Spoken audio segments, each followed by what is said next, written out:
You feel the blade before you see it. Cold iron, inches from your scalp. Your mother's hands are trembling not from age, but from something older than fear. She whispers words you don't understand, a prayer or a warning, you can't tell which. The spear catches the pre-dawn light, and you notice something dark-crusted along its edge. Not rust, blood, human blood. This weapon has killed before, and now it's parting your hair, strand by strand, for your wedding day. You are 12 years old. Before we go any deeper, drop a comment and tell me where you're watching from. It's absolutely mind-blowing to me that a ritual from 2,000 years ago can reach into every corner of the world like this. This is Rome. Around 100 BCE, though it could be any century before or after. The girl's name might be Lucia or Cornelia, or any of the thousands whose names history swallowed whole. What we know for certain is this: she's been betrothed since childhood to a man she's met twice. He's 34, a minor magistrate with political ties to her father. In a few hours, he will own her. Not metaphorically, legally, completely. Her body, her property, her children, her very breath, all of it, will belong to him under Roman law. But first comes the Hastikeli Beris, the celibate spear. The ritual takes over an hour. Her mother, or sometimes a slave, trained specifically for this, uses the spear's sharpened point to divide Lucia's hair into 6 precise sections. One slip, and the blade opens her scalp. Each section is braided with ritualistic care, mimicking the hairstyle of the Vestal Virgins, Rome's most sacred priestesses. The irony is deliberate. She's being prepared for marriage by being made to look like a woman sworn to eternal celibacy. Why a spear? The philosopher Plutarch, writing centuries later, admitted even Romans debated this. Some claimed it honored Mars, god of war, praying the marriage would produce warrior sons. Others said it symbolized Rome's military strength woven into the fabric of domestic life.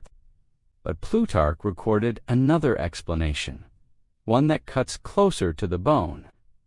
The spear was a callback, a reminder, a reenactment of Rome's foundational moment, the rape of the Sabine women. Here's that story because it matters. In Rome's earliest days, the city had a catastrophic problem: no women. Surrounding tribes refused to marry their daughters to Romans, viewing the new city as nothing more than a criminal haven. So Romulus, Rome's founder, devised a plan that would echo through millennia. He invited the neighboring Sabines to a grand festival, promising games and religious ceremonies. They came in good faith, men, women, children. At a prearranged signal, the Roman men attacked. They didn't slaughter the Sabine men, not yet. Instead, they grabbed the women and girls, dragging them away by force, while their fathers and brothers were driven back at sword point. The women were distributed among Roman men as wives, not asked, not courted, taken. According to the myth, these abducted women eventually came to love their captors, even throwing themselves between armies when their birth families tried to rescue them. This wasn't a shameful secret. This was Rome's origin story. It was celebrated in art, referenced in poetry, performed in theater, and yes, reenacted symbolically at every traditional Roman wedding. The spear wasn't just styling hair. It was a reminder, renewed with every marriage, that wives were fundamentally captured. That marriage was, at its essence, conquest. That a woman's body was territory to be claimed by force and sanctified by tradition. According to some sources, the ideal spear for this ritual was one that had already killed a man in battle. A weapon baptized in human blood, was the first thing to touch a bride on her wedding day. Think about the psychology of that moment. You're a child, and the very first ritual of your wedding, the moment that begins your transformation from daughter to wife, is performed with an instrument of death. What message does that send? What does it prepare you for? The answer is written in every detail of what follows. As sunset approaches, the most theatrical and psychologically brutal part begins, the deductio, the procession to the groom's house. This is no dignified walk. This is orchestrated chaos, a deliberate spectacle of mock violence. The groom approaches. In front of both families, in front of witnesses, he seizes her, not gently. Ancient sources describe him grabbing her with visible force, pulling her from her mother's arms. The bride cries out, she struggles, she appears to resist.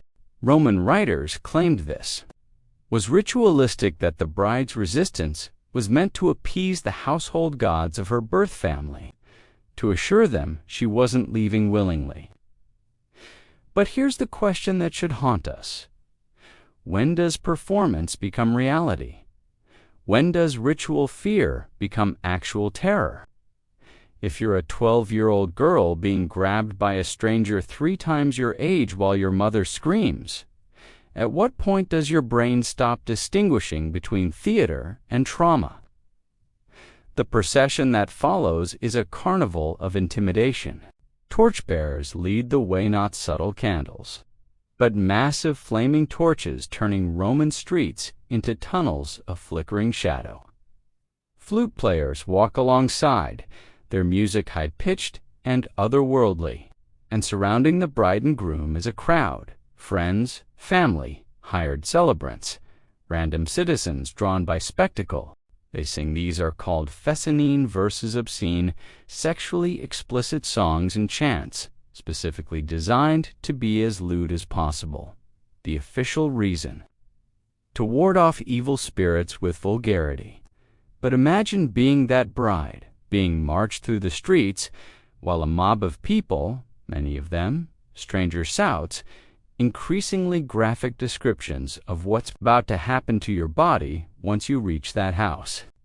The poet Catullus preserved some of these verses. I can't repeat most of them here. They left nothing to the imagination. They joked about the wedding night, about defloration, about the bride's pain and the groom's conquest. They laughed about it. This was considered entertainment. The bride was expected to smile through it all. As the procession winds through Rome's streets, boys carry the bride's spindle and distaff tools of weaving marching ahead of her as symbols of her future, domestic servitude. Someone scatters nuts in the crowd, a fertility symbol, but also bait to draw even more spectators. When they finally reach the groom's house, the doorposts are already decorated, draped with woolen ribbons and smeared with oils. Some sources specifically mention wolf fat drawing, yet another connection to Rome's founding myth. Romulus and Remus, raised by a she-wolf. At the threshold, the final act of abduction takes place. The bride is not allowed to walk over the threshold herself. Tripping as you entered your new home was considered a terrible omen, potentially cursing the marriage. So instead, the groom lifts her again, like captured property, and carries her bodily over the threshold. Today, this is one of the few Roman wedding customs that survived, and we think of it as romantic. The groom, sweeping his bride off her feet, carrying her into their new life together. But the origin has nothing to do with romance. It's about preventing bad omens, and more darkly, about physically demonstrating that the bride doesn't enter this house on her own terms. She's brought in, she's carried in like plunder. The door shuts behind them. The crowd remains outside, but the shouting continues for hours, the fescennine verses growing cruder as wine flows. Inside, in the sudden relative quiet, the final rituals begin. The atrium, the central hall of a Roman house, is dimly lit with oil lamps and thick with incense. And there, positioned prominently in the semi-public heart of the home, is the lectus genialis, the marriage bed. Its placement is not accidental. This isn't tucked away in a private bedroom. This is furniture placed where visitors, clients, and household members will regularly see it. The marriage bed is a statement, a monument to the family's legitimacy and the wife's primary purpose. The bride is led to this bed by the pranuba, a matron of honor who has been married only once. She must be a univira. At the bed, the husband approaches. The room likely contains select witnesses, close family, perhaps trusted friends. What we know for certain is this: the husband unties the knot of Hercules. This knot, the nodus Herculonis, was tied around the bride's waist with her woolen belt that morning. It's incredibly complex, deliberately difficult to undo. The knot represents her virginity, her protected status, her body as sealed territory that is now being opened. Hercules himself was a symbol of masculine strength and virility, famous in mythology for his sexual conquests and dozens of children. The untying of the knot is not meant to be quick. The complexity means the husband must struggle with it while the bride stands there waiting. Every second of that struggle is a reminder of what's about to happen, of what she's about to lose. When the knot finally comes undone, the bride's tunic loosens. And here we enter the part of the wedding night that history has worked very, very hard to sanitize. Modern historian Paul Vane, in his groundbreaking work on Roman sexuality, characterizes what happened next with startling directness. He describes the expected consummation as taking the form of what he calls a legal rape. That's a modern historian using modern terminology, not ancient Roman legal language. But Vane chooses that phrase deliberately, and we need to understand why. The concept of ongoing sexual consent within marriage, the idea that a wife has the right to refuse sex with her husband, that her yes must be enthusiastic and freely given each time. That marital rape is a real and prosecutable crime. This concept did not exist in Roman law. It didn't exist in most legal systems until shockingly recently. In Roman marriage, particularly in the traditional in mana model, a wife's body was not legally her own. Her husband had the right heaven, the duty to consummate the marriage. Her role was to submit. Her feelings about this submission were legally irrelevant. This wasn't a secret. This wasn't something Romans were ashamed of. It was the point. The wedding night consummation served multiple functions. First, it legally confirmed the marriage. An unconsummated marriage could be annulled. The physical act was the final seal on the contract. Second, it established the husband's sexual rights over his wife's body rights that would continue for the duration of the marriage. Third, and perhaps most importantly to Romans, it opened the possibility of legitimate heirs. The entire point of Roman marriage from a legal and social perspective was to produce children, specifically legitimate male children, who could inherit property and carry on the family name.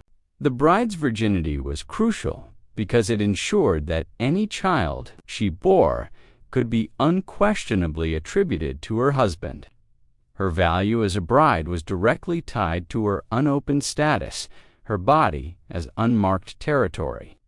And so on that bed in the atrium, surrounded by incense and shadows, that territory was claimed. Ancient sources are deliberately vague about specific details, and modern historians debate exactly how much privacy a couple was afforded. Some sources suggest witnesses might remain in the room, but behind a curtain. Others suggest the couple was left completely alone. The truth probably varied by time period, social class, and family custom. But here's what we do know. Whether or not anyone was physically watching, the act itself was performed with the full knowledge and expectation of everyone in the house and everyone who had attended the wedding.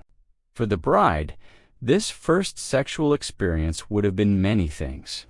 It might have been painful medical knowledge about female sexuality was primitive, and ensuring the bride's comfort or pleasure wasn't a priority. It was almost certainly frightening, especially for very young brides who would have had only the vaguest understanding of what sex entailed. But most of all, it was a lesson about her new status, a lesson about her new lack of autonomy, a lesson about what her body was for, and in the morning there was proof required. The bloodied sheets from the marriage bed might be displayed, or at least examined, to confirm the bride's virginity. In some periods and some families, this was done publicly. Her body's most private moment became public evidence. So here's the question.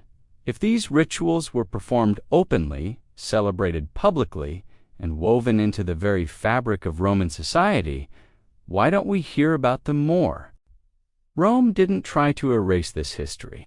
The erasure happened gradually over centuries through cultural evolution, religious transformation, and deliberate historical myth-making. When Christianity became Rome's official religion in the 4th century CE, these pagan wedding rituals began to shift. The overt symbolism of conquest, the spear, the mock abduction, the Fescennine verses, was gradually replaced with Christian ceremonies emphasizing different values, at least superficially. But the deeper transformation happened in how later generations chose to remember Rome. From the Renaissance onward, Western civilization developed an almost romantic obsession with classical antiquity. Rome became the model of civilization, of law, of culture. We built our government buildings to look like Roman temples. We studied Latin and Greek. We held up Roman philosophy and engineering as the pinnacle of human achievement. And in that process of glorification, we did what humans always do with uncomfortable history. We softened it. We selected the parts we liked and quietly ignored the parts that made us uncomfortable. We remembered the aqueducts and forgot the spear. We celebrated the Senate and overlooked the systematic legal subjugation of half the population. Modern popular culture perpetuates this sanitized version. Movies and TV shows set in ancient Rome focus on gladiators, emperors, and military campaigns. When they do show Roman marriages, they're often portrayed with modern sensibilities, romantic, consensual, a meeting of equals. It's only in the last few decades that historians like Mary Beard, Sarah Pomeroy, and Eve Dambra have really pushed back. Using archaeological evidence, ancient letters, medical texts, and legal documents to reconstruct what life was actually like for Roman women. And what they've found is deeply uncomfortable. They found that Roman civilization, for all its achievements, was built on a foundation of systematic gender oppression that touched every aspect of a woman's life from birth to death. The wedding night rituals we've discussed weren't aberrations. They weren't the worst parts. They were just the most visible part of a much larger system of control. The echoes of these Roman attitudes didn't die with the empire. They flowed through the centuries, shaping medieval European marriage customs, influencing the development of Western legal systems, creating cultural narratives about gender roles we're still fighting against today. Marital rape wasn't criminalized in all 50 U.S. states until 1993, less than 35 years ago.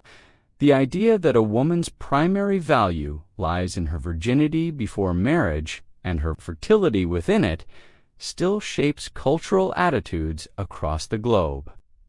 The notion that marriage is fundamentally about the transfer of a woman from her father's control to her husband's is still embedded in traditions, like fathers giving away brides at weddings. Understanding where these ideas came from, understanding that they weren't natural or inevitable, but deliberately constructed and reinforced through rituals, that's crucial for continuing to dismantle them. The girl being parted with a spear, being dragged through the streets, being carried over the threshold into a life she had little choice in, she existed. Thousands of girls like her existed across 1,000 years of Roman history. Their experiences were real, their fear was real, their pain was real. And the fact that history tried to forget them, tried to soften their stories, tried to turn their trauma into romance, that's real too. The spear is still there, buried in history, but now at least we can see it for what it always was. Not a hairpin, but a weapon. Not a tradition to celebrate, but a truth to reckon with. And in that moment, when the blade caught the light and a 12-year-old girl felt cold iron against her scalp, there was a choice being made, not by her, but about her. A choice that would echo through her life and through the lives of countless women who came after. They remembered, they recorded, they could not look away. And neither now can we.